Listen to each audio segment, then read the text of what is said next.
Bonjour à toutes, bonjour à tous. Aujourd'hui, on va traiter l'exercice 19, chimie. On commence.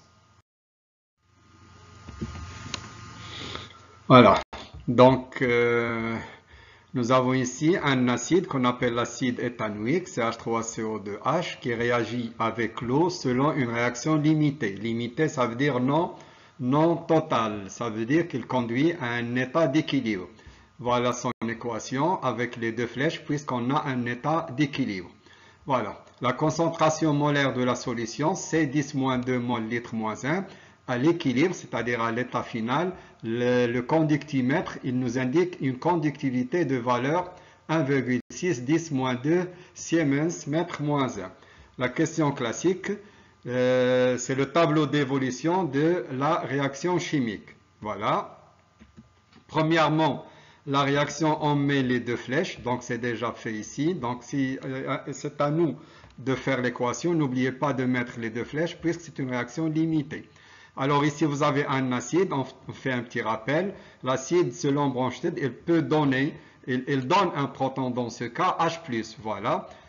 Voilà, ici l'eau, il joue c'est la base. Voilà l'acide conjugué de l'eau et voilà la base conjuguée de notre acide. J'enlève l'explication. Le tableau d'évolution. Voilà, donc ici nous avons l'état d'avancement. Ici nous avons l'avancement de la réaction. Ici vous avez les quantités de matière. Donc les coefficients, nous avons des coefficients de valeur 1. Donc c'est simple, on aura toujours X et X à l'équilibre. Voilà, c'est très simple, on ne va pas trop parler du tableau. Question 2. Calculez X équilibre, l'avancement de la réaction à l'équilibre. Et on vous donne le volume de la solution en litres. Voilà, je passe à une nouvelle page.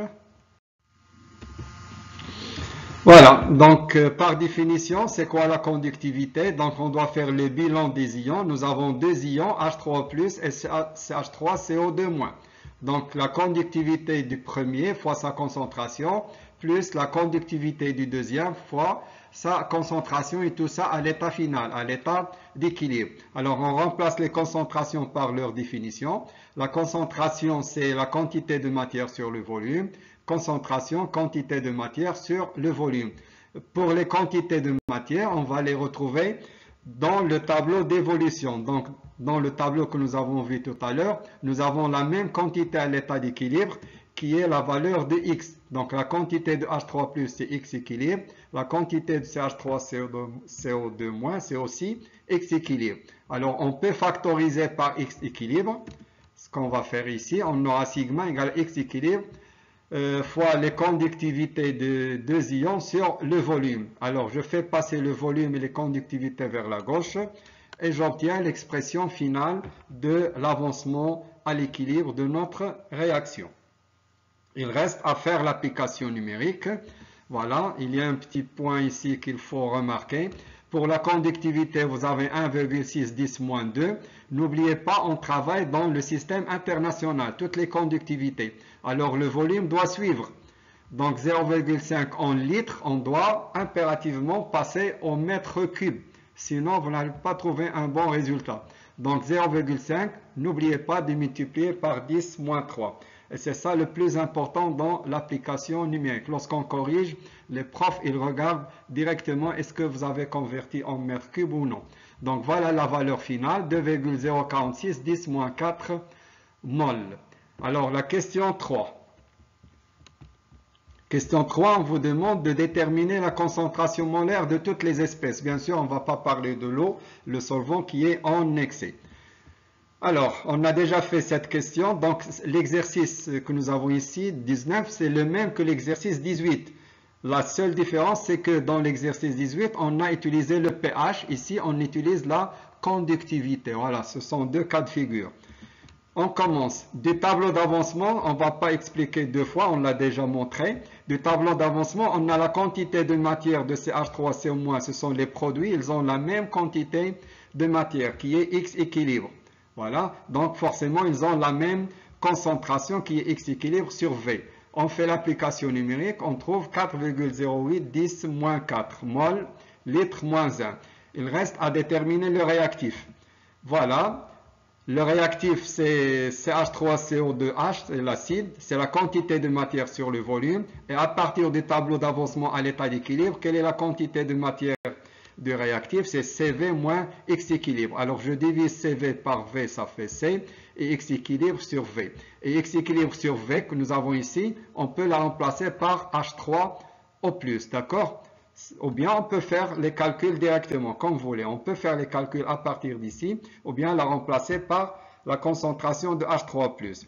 Alors si on fait les calculs, la concentration dans l'exercice c'est 10-2. Celle de H3+, on a déjà calculé 4,08 10-4. Après les calculs, on trouve 9,59 10-3.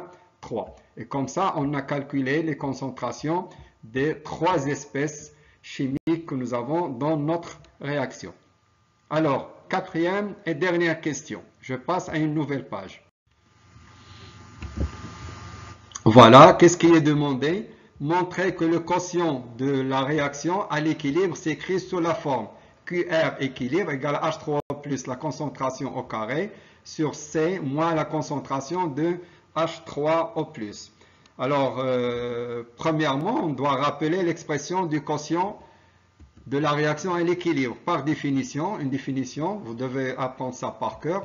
C'est quoi le quotient de réaction à l'équilibre? C'est la concentration des produits que vous avez à droite à la puissance les coefficients. Ici, nous avons 1 sur, bien sûr, la concentration des réactifs que vous avez à gauche. Sauf l'eau, on ne tient pas compte du solvant qui est en excès et des espèces dans l'état solide. Voilà. Alors maintenant, on ne va pas répéter l'explication. On a déjà montré que CH3CO2-, elle a la même concentration que H3+. Donc, je fais le rappel.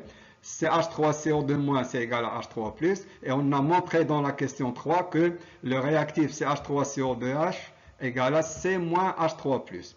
Alors, je vais remplacer CH3CO2 par H3+. Donc, on aura H3+ fois H3+, qui va nous donner H3+ au carré. Et je remplace le réactif par C moins H3+. Et j'obtiens l'expression QR équilibre égale à H3+ au carré sur C moins H3+. Voilà, c'est ce qui est demandé dans la question. On va voir d'autres questions. On va écrire le quotient de réaction en fonction du pH. Vous allez suivre la même démarche. Alors ici, vous remplacez H3+ par 10 à la puissance moins pH. Donc vous allez avoir 10 puissance moins de pH. Ici, vous allez avoir C moins 10 puissance moins pH. Voilà les deux expressions qui sont très fréquentes dans les exercices et même dans les examens nationaux. Voilà, donc on fait l'application numérique. H3+, on l'a déjà calculé, 4,08 10-4 au carré. La concentration de solution 10-2, encore une fois H3+. Si vous faites les calculs, vous allez trouver 1,73 10-5. On rappelle qu'on ne met pas l'unité, même si vous voyez dans l'expression que vous avez une unité. Alors voilà, donc par définition, on ne met pas l'unité. Voilà, j'espère que c'est clair. Bon courage, au prochain exercice.